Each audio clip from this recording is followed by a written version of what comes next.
I planned to spend the weekend at my parents' house.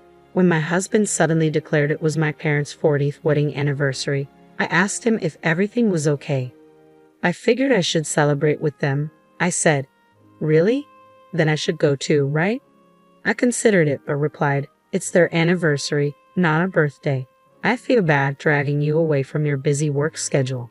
He was right. I'd be coming off a night shift that day. I decided to take his advice as an opportunity to relax at home. I get along well with his parents and they always take good care of me. Maybe I could send something later to celebrate. I'm Rachel, a nurse and 32 years old. I met my husband John 3 years ago, and we've been married for 2 years now.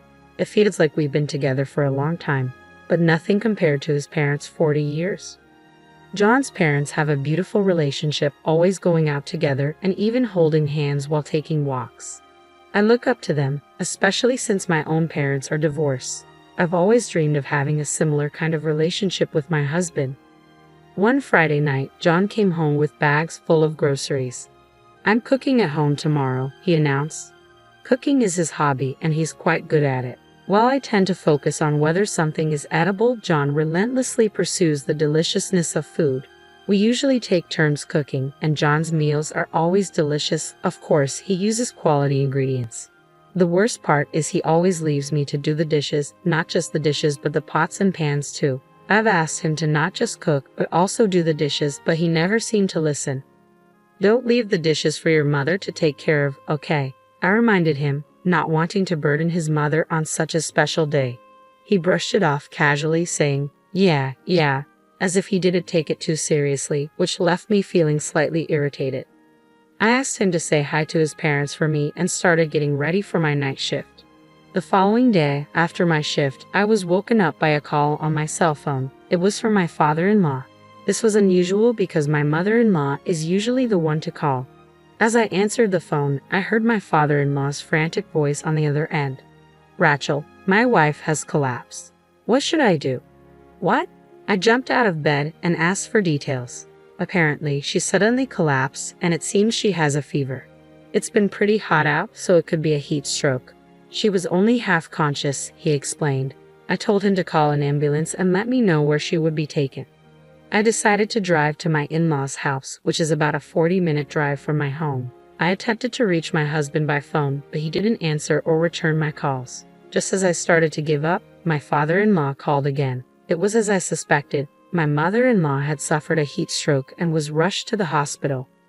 Arriving at the hospital, I found my father-in-law. He reassured me that my mother-in-law's condition wasn't critical and that she was currently receiving an IV. As I made my way toward her hospital room, I asked, "By the way, where's John? Is he with her?" My father-in-law looked puzzled. "Wasn't he with you? I tried calling him first but couldn't get through, so I called you. I'd assumed he was driving." Confusion creased my brow. "But John was supposed to be at your place, wasn't he?" Now it was my father-in-law's turn to furrow his brow. We exchanged puzzled looks as we walked, our conversation interrupted as we arrived at my mother-in-law's room. "Thank God it's nothing serious," I sighed with relief. Upon hearing that, my mother-in-law, looking less energetic than usual, managed a smile. "I'm sorry for all the trouble. Were you at work today?" "I just finished my night shift, actually. Where's John? Is he working?" I asked, realizing something wasn't right. Her words hit me. "He said he was coming over to cook you guys a special anniversary meal." The three of us exchanged glances, sensing that something was amiss. I tried calling John again, finally getting through after several attempts. I managed to get through to him. "Oh, thank goodness. Where are you?" I asked. "I'm at my parents', cooking up a storm as filial duty," he responded, his voice mixed with the sound of chopping over the phone. Thinking quickly, I covered up my confusion. "I see. I must have been half asleep. Sorry about that. You're probably tired from work." I told him you were working, so rest up, I added, trying to sound nonchalant. John insisted he was at his parents' place, but his parents were right in front of me. So, who on earth was John cooking for? Was he cheating on me? Were there any signs of it elsewhere? I tried to recall our past interactions but couldn't remember anything that might confirm such a suspicion. If I had to point out something, he had been coming home late more often lately. I also happened to find a receipt from his store for beer and hard seltzer a while ago. I had asked about the hard seltzer because John only drinks beer. He told me he bought some drinks with a colleague on their way home, having a venting session. I found his explanation understandable and accepted it. These points alone didn't constitute conclusive evidence. Lost in these thoughts, my concerned father-in-law came out of the room to check on me. "Is something wrong? Is John coming?" he asked. I hesitated. It seems that he had to make an unexpected stop at work. He needs to take care of some trouble and might have to work through the night today. I quickly fabricated a lie. "I see. I'm sorry to put you through all of this. It looks like everything's fine now, so go home and rest," I reassured my father-in-law. Upon hearing his words, I nodded and headed home. If John really was having an affair, what should I do? If he was going to come home soon, it might be best to pretend I knew nothing. I still loved John, and I got along well with his parents. John was always concerned about me, whether it was my work or my health. He always showed care and worry. Thinking through my next move, I arrived home and decided to investigate my husband's belongings. I entered his room. Since I frequently entered his room, I didn't find anything suspicious. When I returned to the living room, I noticed a computer. I have my own laptop, so I never use this one. Perhaps I find something here. I opened the browser history. It appeared he had been browsing travel sites, specifically hotels with kitchens. Was that why he had stocked up on groceries? Was he planning a romantic getaway with a mistress? Still, I wasn't suspicious of my husband to that extent yet. Maybe today he was simply gathering with friends, for all I knew. Perhaps he had lied about going to his parents' place because he felt guilty about going to have fun. While I was at work, a disturbing realization shattered my thoughts. I stumbled upon a bookmark for a photo-saving site on John's computer, and with a sinking feeling, I found undeniable evidence of an affair. There were numerous photos of John with another woman at romantic spots, amusement parks, and some appeared to be from trips they took together. Shockingly, there were even intimate photos among them. What's worse, it became clear that this had been going on shortly after we got married, meaning John had been deceiving me for 2 years. The realization hit me hard, and I knew I couldn't continue living in denial. I also discovered their email exchanges. In one email, I learned that the other woman shared the same birthday as me. Reading through their correspondence and seeing the photos, I saw that he showered her with jewelry and watches for her birthdays, while I received practical gifts like aprons or recipe books to improve my cooking on mine. The contrast in the gifts was stark. To make matters worse, he celebrated her on the day we shared our birthday. Despite my occasional night shifts, I never imagined she was the one he prioritized over me. My feelings toward John underwent a complete reversal. The other woman turned out to be a junior colleague of John's who had even attended our wedding. I remember she came up to me and said, "I have the same birthday as you." From the emails I found, it appeared that the mistress initiated the affair, but John readily accepted her invitations to go out. In one email, I discovered he had written, "My wife earns a decent income and nurses me without complaints when I'm sick, so I don't plan on divorcing her for now." Upon finding this, I couldn't stay silent. I decided on divorce and captured some of this evidence on my phone. Realizing it was already midnight, I decided to go to bed. The next day, I started searching for a divorce attorney but felt lost on where to begin. Lost in my thoughts, the doorbell rang. I flinched, thinking it might be my husband returning home. However, when I opened the door, it was my mother-in-law. Startled, I invited her in. She told me she had returned home from the hospital the previous day after receiving her IV and had come to thank me, bringing a small gift. As I spoke with my mother-in-law, a wave of sadness washed over me. I was fortunate to have such wonderful in-laws, and the thought of losing them was heartbreaking. Sensing my distress, my mother-in-law spoke kindly to me. "If something's bothering you, you can talk to me about it."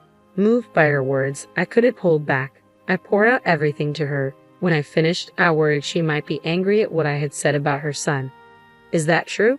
"That's unforgivable," she said solemnly. I showed her the evidence of John's infidelity, and she became increasingly upset. "Cheating makes no one happy. Why would John do something like this?" she exclaimed. Then, to my surprise, my mother-in-law made a proposal I hadn't expected. "Rachel, why don't you pack your bags and come to our house?" "What?" I was still taken aback when my mother-in-law began making a phone call. It became clear she was speaking to my father-in-law, instructing him to prepare a room for me at their home. Encouraged by her support, I started packing my essentials. I grabbed a change of clothes and my laptop. We decided to handle the larger items later.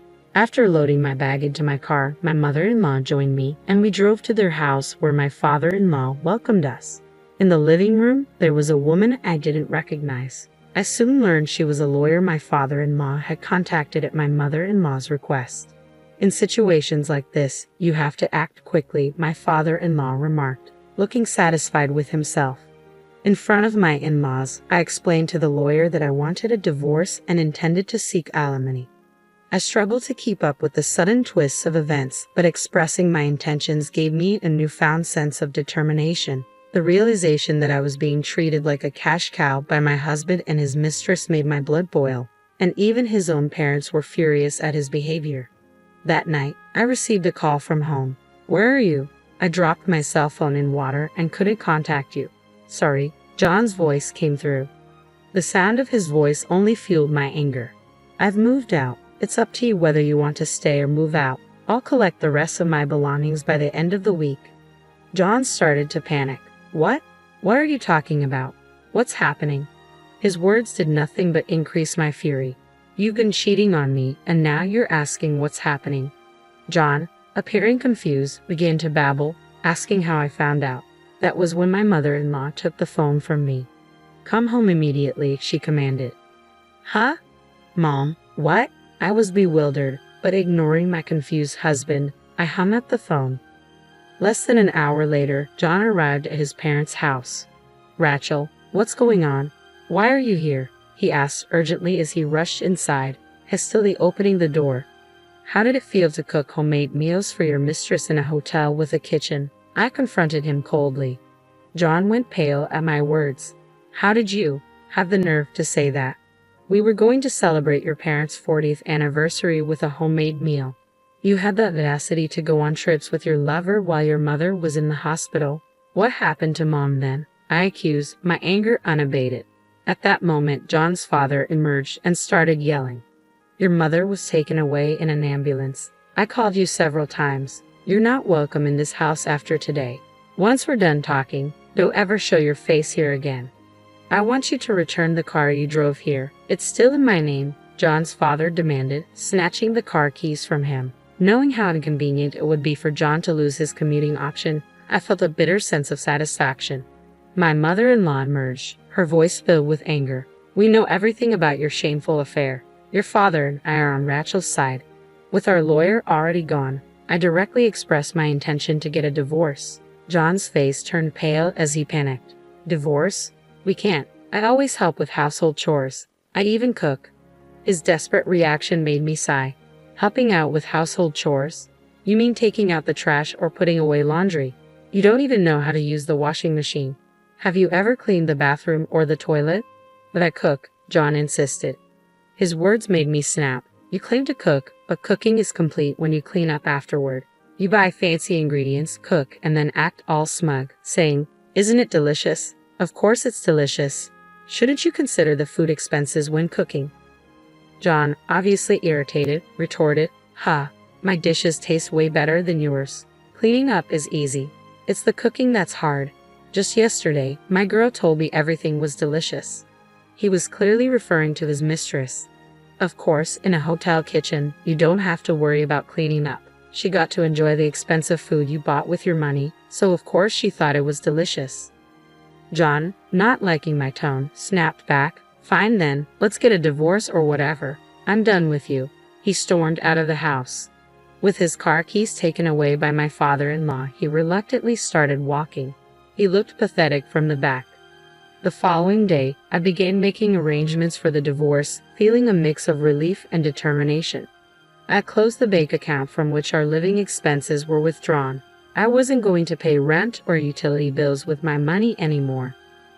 I sent the divorce papers to John, ensuring to include a substantial claim for property division and compensation for emotional distress. Perhaps out of rage, John agreed to the divorce and even the financial terms. He made a single payment to cover the expenses. but it appeared his savings fell short, forcing him to take out a loan from a consumer loan company. When I went to pick up my belongings later, I noticed some unfamiliar items in the house. Perhaps the mistress had moved in, but that wasn't my problem anymore. I demanded compensation from the mistress through my lawyer as well. A month later, I received a phone call from my ex-husband. I'm receiving bills for rent and electricity. He just realized it now. Well, that's to be expected since the bills weren't being automatically withdrawn anymore. Of course you're receiving them. I've closed the bank account we were using for withdrawals. My ex-husband was speechless. Why should I be responsible for paying rent for a place I don't even live in? Your standard of living will have to drop a bit, but you guys will figure it out. Although I doubt you can afford to keep living there on your salary. With that, I hung up the phone. He makes about half of what I make. If he pays the rent, he'll hardly have any money left for living expenses. The truth is, I had been covering a significant portion of our living expenses. My ex-husband later asked to reconcile, but of course I ignored him. According to John's parents, he became uncomfortable at his job and quit. He showed up at their place, but his father turned him away. I had already moved out of his parents' house and rented an apartment. I don't communicate with my ex-husband anymore, but I occasionally get in touch with his parents and we still have a good relationship. Seeing them walking hand in hand to this day, I made up my mind to find someone with whom I could eventually have such a relationship.